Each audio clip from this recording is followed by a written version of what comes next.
പ്രേമലു എടുക്കുക, അവിടെയും അടിയും കുടിയൊക്കെ തന്നെയാണ്.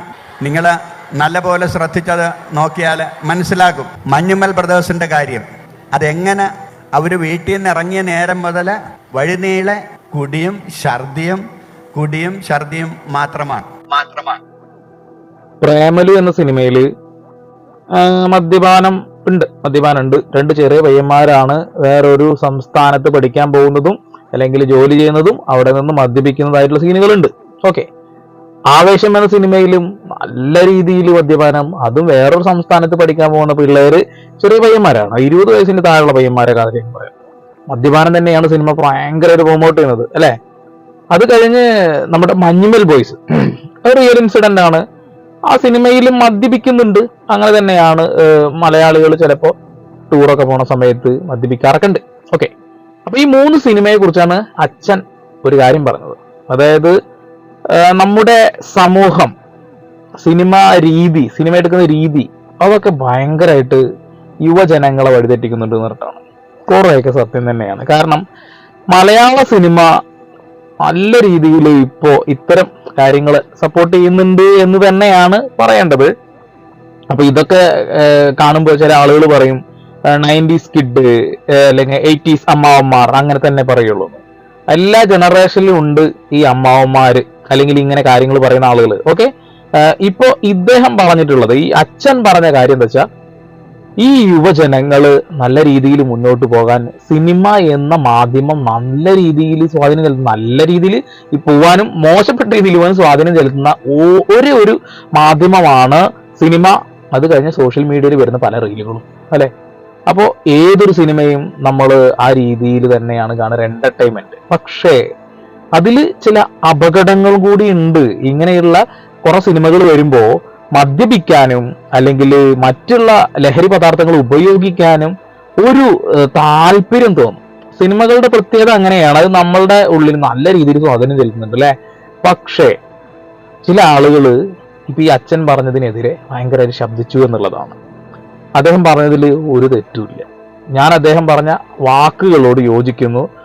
ഒരിക്കലും ചില വാക്കുകളോട് എനിക്ക് യോജിക്കാനും കഴിയില്ല. അത് എന്താന്ന് വെച്ചിട്ടുണ്ടെങ്കിൽ, മതം വളരണമെങ്കിൽ ഇന്നത് വേണം ഇന്നത് വേണ്ട എന്ന് പറയുന്ന ഇതിൽ ചില പ്രശ്നങ്ങളൊക്കെ ഉണ്ട്. ഓക്കെ. കേരളം ഒരു പ്രത്യേകത എന്താ വെച്ചിട്ടുണ്ടെങ്കിൽ, ഒരു മാസം മദ്യപാനികൾ മദ്യപിക്കാതിരുന്നാല് കേരളത്തിന്റെ ഖജനാവ് കാലിയാവും, അല്ലെങ്കിൽ അത് കുറയുന്നു. അതാണ് കണക്ക്. അതായത് മദ്യപാനികളാണ് കേരളത്തിനെ പിടിച്ചു നിർത്തുന്നത് എന്നുള്ള ഒരു കാര്യം പറയുന്നുണ്ട്. ആ ഒരു കാര്യം ഞാൻ അംഗീകരിക്കുന്നു. കാരണം എന്താ വെച്ചിട്ടുണ്ടെങ്കിൽ അങ്ങനെയൊക്കെ തന്നെയാണ്. നമ്മുടെ ഇത് ഇല്ല എങ്കിൽ, അതായത് ബീവറേജ് കോർപ്പറേഷൻ ഇല്ല എങ്കിൽ എന്താ അവസ്ഥ? പല രീതിയിലും ലഹരി കണ്ടെത്താൻ ശ്രമിക്കും, മദ്യം വാറ്റും അല്ലെ. അപ്പൊ ഓരോ പ്രശ്നങ്ങളുണ്ട്. അപ്പൊ ബീവറേജ് കോർപ്പറേഷൻ ഉള്ളത് കൊണ്ട് ഗുണവും ഉണ്ട്, അതുപോലെ ദോഷവും ഉണ്ട്. ഓക്കെ. സിനിമകളിലേക്ക് എന്നെ കിടക്കാം. അദ്ദേഹം പറഞ്ഞ കുറച്ച് കാര്യങ്ങളുണ്ട്, ഒന്ന് കേൾക്കാം. എന്തായാലും അദ്ദേഹം പറയുന്ന ആ ഒരു സംഭവം എന്താണെന്ന് അറിയണ്ടേ. അതെങ്ങനെ നല്ല സിനിമയാകും നിങ്ങൾ മനസ്സിലാക്കുന്നത്?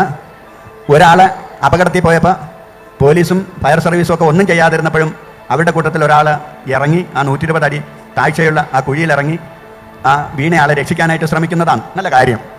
മാത്രമല്ല അവർ പറയുന്നു, അവൻ ഇല്ലെങ്കിൽ ഞങ്ങൾ പോകുന്നില്ല, ഞങ്ങളും എല്ലാവരും ആ കുഴിയിലേക്ക് ചാടാൻ പോവുകയാണ് എന്ന്.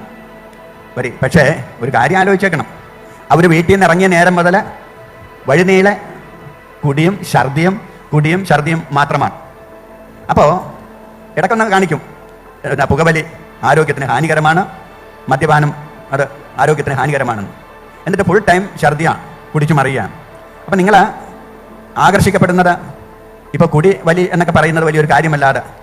അപ്പോൾ നിങ്ങൾ ഓർക്കേണ്ടത് ചില്ലറ ചില കാര്യങ്ങൾ ഉണ്ടെന്ന് കരുതിയിട്ട് അതാണ് ഏറ്റവും വലിയ ആകർഷണമായിട്ട് പറയുമ്പോൾ നമ്മൾ ശരിയായ കാര്യം ശ്രദ്ധിക്കുന്നില്ല എന്നതാണ്. സിനിമയിൽ ഉടനീളം മദ്യപാനത്തിനെ സപ്പോർട്ട് ചെയ്യുന്ന രീതിയിലുള്ള പല സീക്വൻസ് ഉണ്ട്. അച്ഛൻ പറഞ്ഞ ശരിയാണ്. അതിനിടയിൽ മദ്യപാനം ആരോഗ്യത്തിന് ഹാനികരം, പുകവലിക്കുന്നത് ക്യാൻസറിന് കാരണമാകുന്നു എന്നുള്ള ചെറിയ പോസ്റ്ററും പറ്റും. മദ്യത്തിന്റെ കുപ്പിയുടെ പുറത്തും ഉണ്ട് അത്. പക്ഷേ സിഗരറ്റിന്റെ ബോട്ടിൽ, ഈ ഒരു പാക്കറ്റിന്റെ പുറത്തും അതുണ്ട്. പക്ഷെ ആളുകൾ അത് ഉപയോഗിക്കും. അത് ഉപയോഗിക്കാനുള്ള പ്രധാന കാരണം എന്താ അറിയോ? ഒന്നാമത്തെ കാരണം പരസ്യം തന്നെയാണ്. ചില സിനിമകൾ നല്ല രീതിയിൽ സ്വാധീനം ചെലുത്തുന്നുണ്ട് പല ആളുകളെ. സിഗരറ്റ് വലിക്കുന്ന രീതി, രജനീകാന്ത് ഒക്കെ ഒരു പക്ഷേ ഭയങ്കര ബ്രാൻഡ് അംബാസിഡർ ആയിരുന്നു വേണമെങ്കിൽ പറയാം സിഗരറ്റ് വലിയുടെ. അദ്ദേഹത്തിന്റെ സിനിമകൾ കണ്ട് അത് കോപ്പി ചെയ്യുന്ന ജനറേഷൻ ഉണ്ടായിരുന്നു. അപ്പൊ എല്ലാ ജനറേഷനും എല്ലാ കാലഘട്ടത്തിലും ഉണ്ട് ഇത് കോപ്പി ചെയ്യുന്ന ആളുകൾ. അപ്പൊ ഒരിക്കലും കുറ്റം പറയാനും പറ്റൂല. ഈ അച്ഛൻ പറഞ്ഞ കാര്യങ്ങൾ കുറ്റം പറയാൻ പറ്റുമോ? ഇല്ല താനും. ഇതാണ് അവസ്ഥ. നമ്മൾ എന്തെങ്കിലും പറഞ്ഞു കഴിഞ്ഞാൽ അത് അമ്മാവന്മാര് മറ്റവര് മറിച്ചവര് എന്ന് പറയും. അത് പറയുന്ന ആളുകൾ ആരാന്നറിയോ? ഈ ജനറേഷനിലെ പിള്ളേരാ. എന്തിനത് പറയുന്നറിയോ? അവർക്ക് ഇതൊക്കെ ചെയ്യണം എന്നുള്ള ആഗ്രഹം കൊണ്ടാ. അപ്പോ നല്ലൊരു സമൂഹം ഉണ്ടാക്കിയെടുക്കാൻ എന്തായാലും ഇത്തരം സിനിമകളിലുള്ള ഇങ്ങനെയുള്ള കാര്യങ്ങൾ കാണിക്കാതിരിക്കേണ്ടി വരും. പക്ഷെ ചില ക്യാരക്ടേഴ്സിന് അത് വേണ്ടി വരും, അതുകൊണ്ട് അത് ചെയ്യുന്നു. ഇപ്പൊ ആവേശം എന്ന സിനിമയിൽ ഗുണ്ടകളാണ്. ഗുണ്ടകൾ സിഗരറ്റ് വലിക്കും, ഗുണ്ടകൾ നല്ല മദ്യപിക്കും, പെണ്ണ് പിടിക്കും. അതൊക്കെ സിനിമയിൽ കാണിക്കേണ്ട ഒരു സിനിമയുടെ സ്വഭാവത്തിനനുസരിച്ച് അങ്ങനെ തന്നെയാണ്. പക്ഷെ മലയാള സിനിമയിൽ ഒരു ഏകദേശം ഒരു 70% സിനിമകളും ഇപ്പൊ ഇങ്ങനെയുള്ള സിനിമകളായി മാറി. അപ്പോ എല്ലാ ക്യാരക്ടേഴ്സിനും അത് വേണ്ടി വരും. അപ്പൊ അത് കാണിച്ചുകൊണ്ടിരിക്കുന്നു. അത് കണ്ടൊരു കൂട്ടം ആളുകള്, ഒരു കൂട്ടം യുവാക്കള്, ജനറേഷൻസ് നാശാവുണ്ട് എന്നുള്ള കാര്യമൊന്നും നമുക്ക് മറച്ചു വെക്കാൻ കഴിയില്ല. അതുണ്ട്. അപ്പൊ ഞാൻ ചെയ്യുന്ന ഈ വീഡിയോക്ക് അടിയിലും വന്നിട്ട് കുറെ ആളുകൾ കമന്റ് ഇടും. എന്ത് പറഞ്ഞിട്ട് കമന്റ് ഇടറിയോ? നീ ഇങ്ങനെ ഓരോ പൊട്ടത്തരങ്ങൾ വിളിച്ച് പറയണ്ടെന്ന് പറഞ്ഞിട്ട്. ആ പറയുന്ന ആളുകൾക്ക് ഒരു പ്രധാന ലക്ഷ്യം എന്തായിരിക്കും എന്നറിയോ? ലഹരി ഉപയോഗിക്കുക എന്നുള്ളത് തന്നെയാണ്. അപ്പൊ മലയാള സിനിമ ശരിക്കും പറയണമെന്നുണ്ടെങ്കിൽ അച്ഛൻ പറഞ്ഞ പോലെ തന്നെ നല്ല രീതിയിൽ മാറ്റങ്ങൾ വരുത്തേണ്ടിയിരിക്കുന്നു അല്ലേ? അത് സമൂഹത്തിനെ സ്വാധീനിക്കുന്ന മെയിൻ ഘടകമാണ് സിനിമ. ചില ആളുകൾ മെസ്സേജ് കൊടുക്കാനെന്നല്ല സിനിമ ചെയ്യുന്നത്, വെറുതെ ഒരു എന്റർടൈൻമെന്റ് മാത്രം ചെയ്യുന്നു. അത് എന്റർടൈൻമെന്റായി മാത്രം കാണുന്നവരുണ്ട്. ചില ആളുകൾ അത് ശരിക്ക് ഒരു എന്താ പറയാ ഭയങ്കര മെസ്സേജ് ആയിട്ട് കാണുന്നവരുണ്ട്. അപ്പൊ സിനിമ എന്ന മാധ്യമം ശരിക്കും പറയണമെന്നുണ്ടെങ്കിൽ ചില ഡയറക്ടേഴ്സൊക്കെ എന്തെങ്കിലും കാര്യങ്ങൾ പറയാൻ ഒരു വേദിയിൽ ഇരുന്ന് പറഞ്ഞാൽ ശരിയാവില്ല. സിനിമയിലൂടെ തന്റെ രാഷ്ട്രീയം പറയുന്ന ഒരുപാട് ആളുകളുണ്ട്. ഇപ്പൊ മമ്മൂട്ടിയുടെ ഒരു സിനിമ പുഴു എന്ന സിനിമ വലിയ ചർച്ചയെ. പുഴു എന്ന സിനിമയിൽ ഒരു വിഭാഗം ഹിന്ദുവിൽപ്പെട്ട ആളുകളെ കരിവാരി തേക്കാൻ ശ്രമിക്കുന്നു എന്ന് പറയാം. പക്ഷെ അതൊരു ഫാക്ട്. ശരിക്കും നടന്ന, ശരിക്കും നമ്മൾ കേട്ട അല്ലെങ്കിൽ വായിച്ച കുറെ കഥകൾ അല്ലേ, അത് തന്നെയാണ് ആ പുഴു എന്ന സിനിമയിലൂടെ കൊണ്ടുവന്നത്.